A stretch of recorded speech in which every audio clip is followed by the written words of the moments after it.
अपहाय रघुद्वहमन्यमहं न कथञ्चन कञ्चन जातु भजे।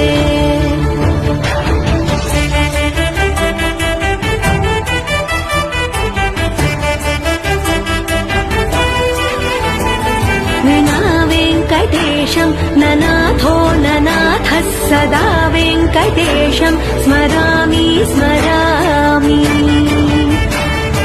ಸಾಮಾನ್ಯವಾಗಿ ದೇವಸ್ಥಾನಗಳಲ್ಲಿ ಕಂಡುಬರುವ ಈ ಸಿಂಹರೂಪಿ ರಾಕ್ಷಸ ಯಾರು ಗೊತ್ತಾ? ದೇವಾಲಯಗಳಲ್ಲಿ ಈತನ ಸ್ಥಾನ ದೇವರಿಗಿಂತ ಮೇಲೆ ಇರುತ್ತದೆ. ಶಿವಪುರಾಣದ ಪ್ರಕಾರ ಜಲಂಧರ ಅತ್ಯಂತ ಶಕ್ತಿಶಾಲಿ ಹಾಗೂ ದುಷ್ಟ ರಾಕ್ಷಸನಾಗಿದ್ದ. ದುಷ್ಟ ಜಲಂಧರ ಶಿವನ ಪತ್ನಿಯಾದ ಪಾರ್ವತಿಯ ಮೇಲೆ ಕಣ್ಣು ಹಾಕುತ್ತಾನೆ. ಪಾರ್ವತಿಯನ್ನ ಕರೆತರಲು ತನ್ನ ಆಪ್ತ ಸ್ನೇಹಿತನಾದ ರಾಹುವಿಗೆ ಆದೇಶವನ್ನು ನೀಡುತ್ತಾನೆ.